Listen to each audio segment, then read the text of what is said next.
Hi guys, it's Jimmy, and I've finally bought my first Patek Philippe. So I'm going to do an unboxing. I did mention in my last video that I won't bother taking it out of the box and doing all that stuff, but it is my first Patek, so I thought I'll go through the box and everything. It's quite new to me as well. So before I do open it, I was going to discuss a little bit my history with collecting watches. So I'm like a lot of guys from a young child, always liked wristwatches, always wore them. And then sometime in the late 2000s, I bought my first Swiss automatic wristwatch, which was an Oris. And it just snowballed from there. And like all guys, when they first get into it, they start researching all the big names and getting interested in all the history. And then I sort of, went into vintage, sort of vintage Rolex, vintage Tudor, Omega, a few other odd brands, did that kind of thing. And started collecting, modern Rolex, went into AP. When I was going into AP, I was thinking about Patek, but I honestly thought to myself, no, I'm going to go through AP first, and then Patek will be sort of one of the last major ones. Haven't bought a Vacheron yet, but I'm considering that in the future. So it's been a long time coming.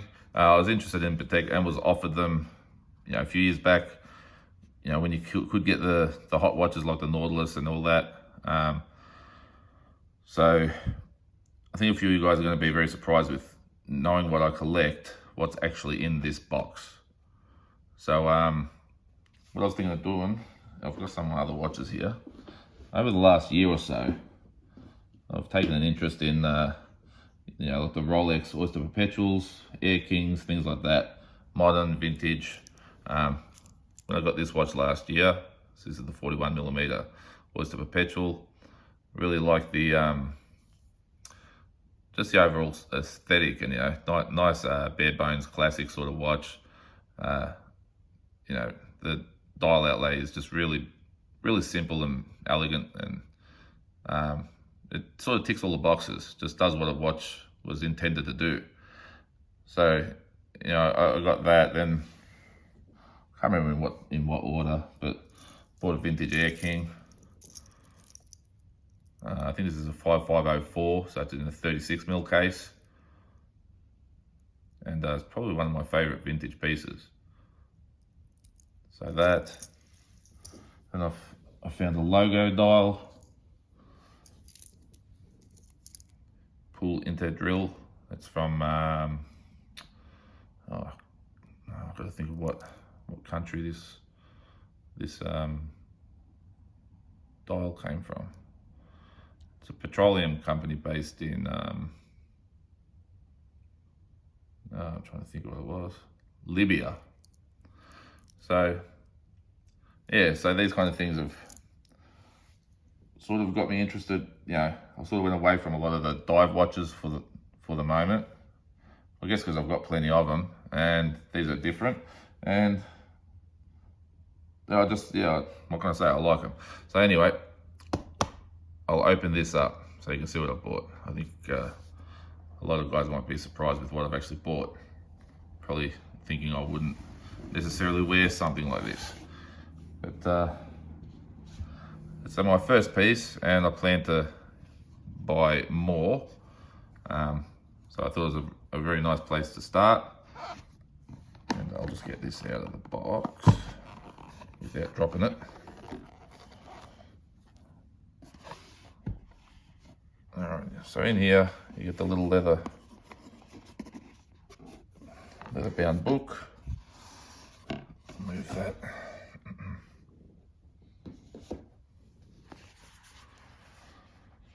So comes with a bit of I haven't even actually looked through these. So really 500 years of watchmaking history. So a little museum booklet. I'll give you a quick look. Oh, it's just like a pamphlet.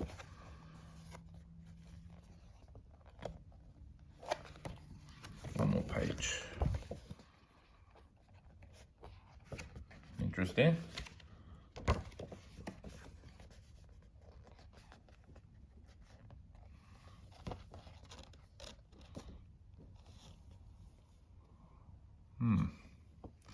Anyway, first time I've actually opened that up. A little swing tag in there. And then on this side,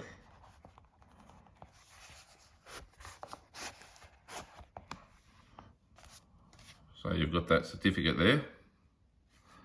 I won't open that up because it's got all the serial numbers and things on it. And we've got this book here that's, tells you everything about the movement, I'm guessing. It's in a whole lot of different languages. So we won't go through that, that'll be boring. This itself is very nice. The leather on this feels very nice. Very good, high quality, I'd say. And let's get the watch out. Okay. It'll come with this nice cover, sort of protect the case. Got that sort of piano wood case. Here we are. And what have I bought? The classic Calatrava.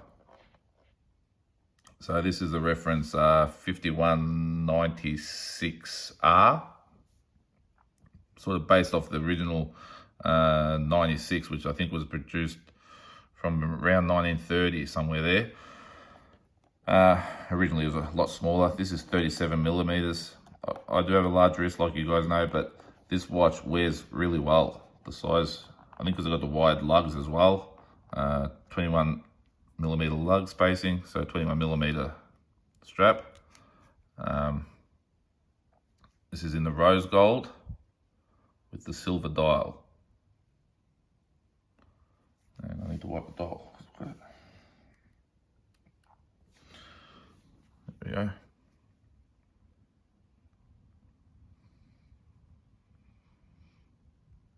It's manually wound. The movement is it's an old movement and it is quite small. That's why this actually has the solid case back. I'll take it off here. No exhibition, because there is actually a spacer that holds the movement. If you look at the sub-seconds, how it's up high, that's because that's how small the movement is. It's sort of probably the size of the inside of the indexes. But yeah, a lot of history to this watch. It wasn't originally called a Calatrava. That name was a nickname that the vintage versions got over the years. And sometime, not sure when it was, if it was in the 80s, they actually adopted that nickname and actually called the watch a Calatrava. So I just appreciate it. It's so finely finished. The polish is unbelievable. The dial is gorgeous. The hands, the indices, under a loop, it's really something else. So it's on the alligator strap, and you can see where it's got the creases from the scales, or whatever you want to call it. It actually kinks in those spots, which I found. I guess it's because it's such a delicate strap, thin. I can't imagine these straps last long. I've had it on my wrist for literally a few hours, and yeah, I've noticed that kinking. I have to be on the last hole, which is unfortunate. I can order a longer strap, which I will order another strap, probably a longer one in the same original strap. So I'll have one that's unused and yeah, the one I actually use. Because with rose gold, I've had a look in the book, there's a lot of straps you can get, but I don't know how many other colors would suit this, unless I go something that's less high sheen. I could go something that's more matte. There's a few of those options, but I don't think I'd go black. I don't think I'd go anything in black. I don't think I'd go any of the, colours. They've got a lot of colours, but I don't think I'd go any of those options. Might get some aftermarket ones as well, because these do have, if I open this up, mind you, it's very new, so everything's really rigid. The straps needs to break in.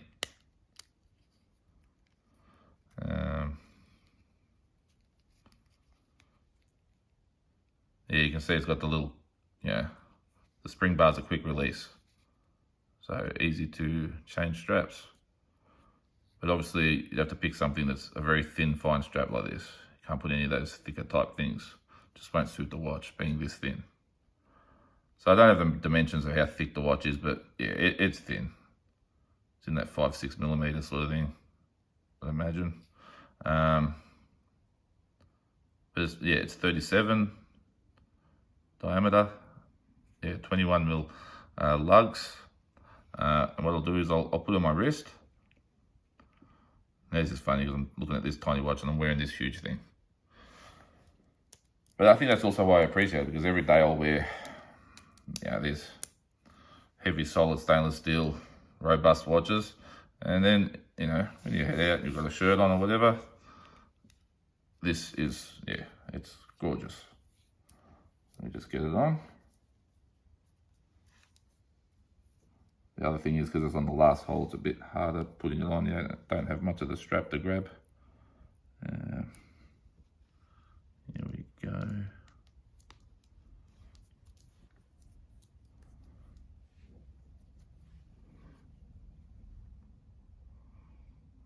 Yeah, I don't know if it's catching it on camera very well. The size is really nice. Never had anything this delicate on on a beautiful beautiful strap like this.